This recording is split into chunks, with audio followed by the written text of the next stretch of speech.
तर म्हणतात ती वैश्विक नोंद आहे. नाही नाही, नाही देत नव्हते ते देत नव्हते ते. पण ती नोंद आहे गॅजेटनुसार नाही ती. सस्पेंड करायला बाकी ठेवलं जातं. गॅजेटनुसार आपलं एसओपी आपलं काय सांगतोय जे आर मराठवाड्यातला मराठा हा कुणबी आहे गॅजेटनुसार.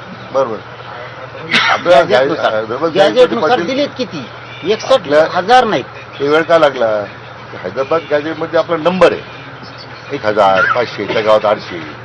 आपण त्यातून ते शोधून लोकांना सांगितलं अर्ज करा म्हणून. आता एका बाजूला आपले लोक आपले अधिकाऱ्यांचं म्हणून मी आपल्या अनेक वेळा बोललो की अर्ज येत नाही लोकांना. अशी एक बाजूला अधिकारी सांगतो. दुसऱ्या बाजूला मी सांगतो लोकांना अरे तुम्ही घरोघर जा, लोकांच्या घरी दाखले मागा, तुम्ही त्यांचे जरा सांगा तुमचे दाखले घ्यायचे आपल्याला. इथे सदस्य समिती केली की स्वतः आमदार मोदयाने विनंती केली. मी त्या प्रत्येक गावात जाऊ शकत नव्हतो. आपल्या लोकांना ग्रुपपर्यंत विनंती केली की तुम्ही तुमच्या तालुक्यात मिटिंग घ्यायचा, महिन्याला आढावा घ्यायचा, पुढे अडचण वाटली तर मला सांगायचं, आम्ही प्रयत्न करू. आता पुढे पाठी प्रयत्न कमी पडलो असं नाहीये, केवळ आपली समजूत काढण्यापुरतं मी कधी बोललेलो नाही, बोलणार नाही. म्हणजे माझी आपल्याला एवढीच विनंती आहे की तुम्ही हा गैरसमज ठेवू नका. गैरसमज नाही. कसा आहे गैरसमज? मला सांगा, तुम्ही गॅजेटनुसार प्रमाणपत्रच निघले नाहीत. तुमचे आयुक्त म्हणते ते 308 निघाले, तुम्ही म्हणतात 61,000 निघाले. हा, तुमचे आयुक्त म्हणतात ना.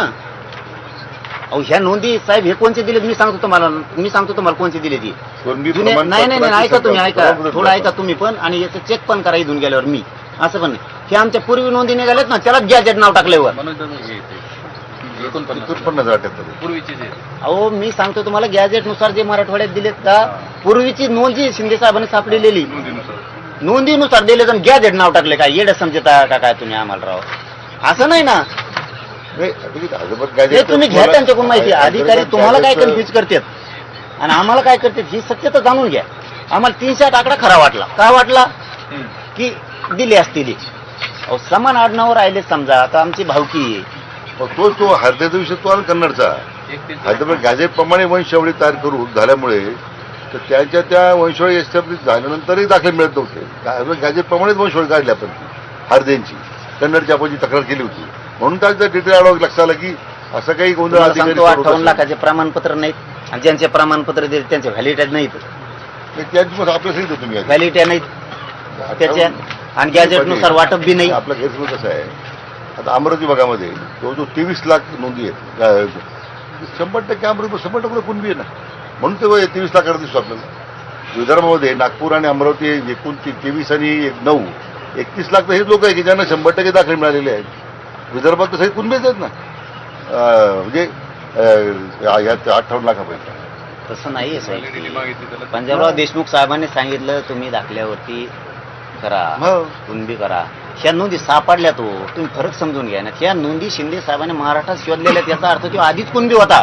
त्यांनी सांगितल्याच्या नंतर तर दिल्यात, पण ह्या नोंदी नव्यानं सापडलेल्या, त्या जुन्या नाही आहेत. ठीक आहे, आपला आपल्यामध्ये तो थोडा समजा आता तुम्ही म्हणले मराठवाड्याला आरक्षण दिलं, पंजाबराव देशमुख साहेब म्हणले तसं तुम्ही म्हणले मराठवाड्याला आरक्षण दिलं आमक्यावर, पण काही दिवसानं त्याच्यात सगळेच मराठी गेले नाहीत. मग कधीतरी आंदोलन उभं राहिलं आणि नोंदी शोधायला सुरुवात झाली, तर मराठवाड्यात जी काही राहिली होती ती त्या नोंदीत बी सापडले.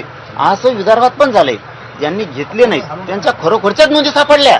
ही जी आकडेवारी आहे ना, 23 लाख अमरावती, 9 लाख नागपूर, याच्यामध्ये हे ज्या 31-32 लाख लोकांना तर ऑलरेडी त्याचे प्रमाणपत्र मिळालेले आहेत.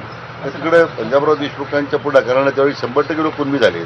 ते 58 लाखामधलेच लोक आहे. 32 लाख राहिले. आता आपल्याकडलेच फक्त काही लोक राहिलेले आहेत तेवढं फक्त.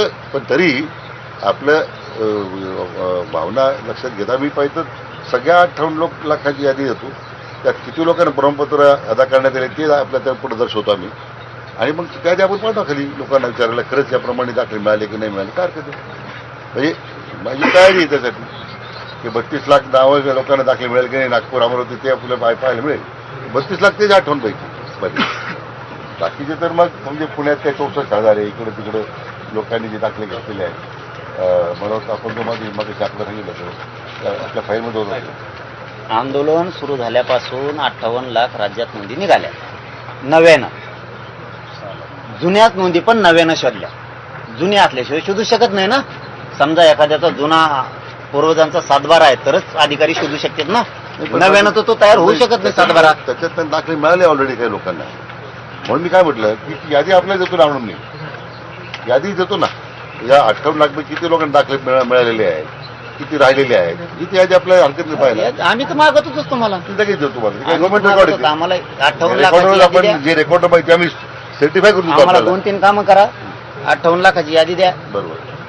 ते 58 लाखाचे कुणबी प्रमाणपत्र द्या, त्यातली 39 लाख वाटप केले म्हणताय. 12 लाख काय ते आता थोडे राहिले लोक आता फक्त. आता ते म्हणते 39 लाख आम्हाला. नाही 39 लाख वाटप झालंय असं म्हटलं, फाईलमध्ये म्हटलं त्यांनी. 38 लाख तुम्ही जे म्हणता इथं तो आपल्या फाईलमध्ये उल्लेख केलाय वाटप झालंय म्हणून. आता तुम्हाला फाईल दाखवली 38 मध्ये 32 लाख नाही वाटप झालंय 39 लाखाचं त्यांनी फाईलमध्ये म्हटलंय. आपण एकूणच बोलू. 58 लाख नव्हती राज्यावरच बोलू, आपण एकूणच बोलू. 39 लाख वाटप झाले राज्यात. आणि 12 ते 14 लाख रुपये सॉरी याच्यात ते ऑफलाईन करण्या पद्धतीने ते वाटप सुरू आहे. आता त्याच्यामध्ये काय त्रुटी राहिल्या असतील. आता उदाहरणार्थ हैदराबाद गॅजेट तो स्पेसिफिक जो पाटलांचा आग्रह आहे त्याच्यामध्ये किती लोकांना झाले ठीक आहे, ते आपण समजून करून देतो त्यांना. 58 लाख नोंदी, त्याचे प्रमाणपत्र लोकांनी नाही अर्ज केले, त्यांना नसन घ्यायचं तर हरकत नाही.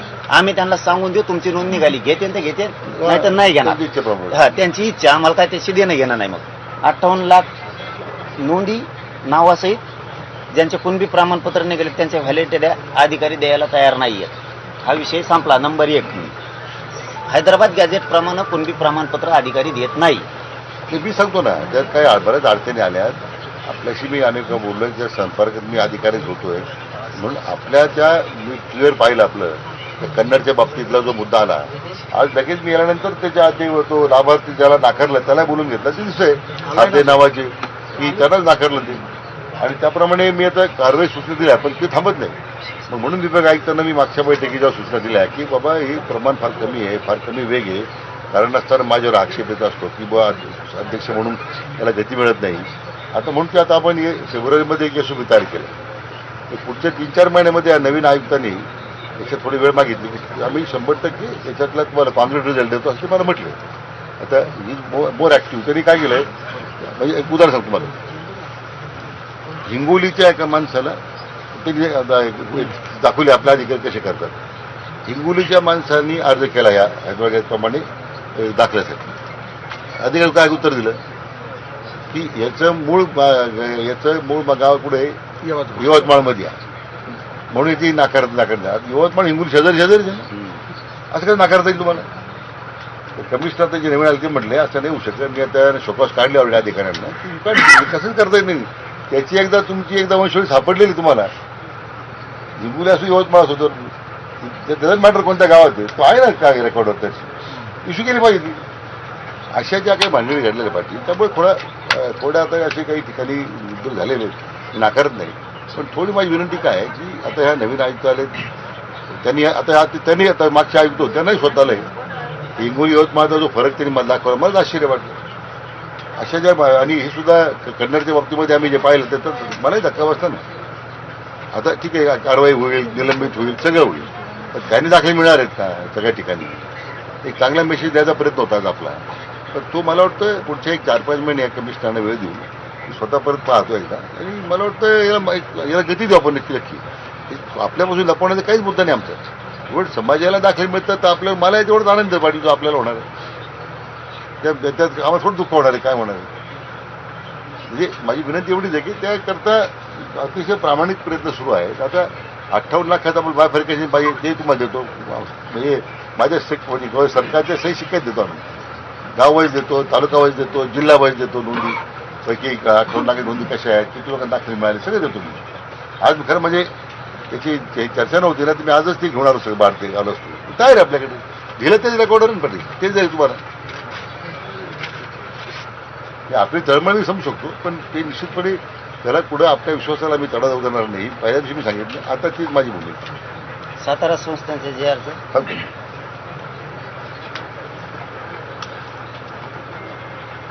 काय झालं की सातारा गॅजेटचं काय झालंय, आता तो प्रस्ताव तयार झाला आपला. पुलकुडावर जे कमिशनर होते पुण्याचे त्यांनी तयार केलाय. सातारा कलेक्टरशी मी बोलून 2-3 वेळा मी शिवेंद्र मी सगळ्यांनी केलंय. काय झालंय की कायदा तज्ज्ञांचं काय मत होतं की अगोदर आपलं हैदराबाद गॅजेट सुप्रीम कोर्टामध्ये कंटेस्ट झालेलं आहे. सुदैवाने आपण दक्ष आहोत म्हणून त्याला पुढेही स्थगिती मिळाली नाही. आपल्या हैदराबाद गॅजेट अंमलबजावणीला ना उच्च न्यायालयात मिळाली ना सर्वोच्च न्यायालयात मिळाली. आपण माहिती का पाहिजे तर कशी न्यायालयात प्रक्रिया झाली होती. पण आम्हाला भीती काय आहे की आता लगेच सातारा गॅजेट आपण आणलं, अगोदर हैदराबाद गॅजेटचा निर्णय अंतिम व्हायचा आहे, म्हणजे कोर्टापुढे जो निकाल येतो याचा आपण सातारा गॅजेट आणलं तर याला कोर्ट स्थगित देऊन टाकेल की एक आम्ही ऑलरेडी कोर्टात मॅटर असताना तुम्ही का दुसरं काढलं. नाही, मग कोर्टाला सरकारने सांगा ना 94चं जे आर सुद्धा स्थगित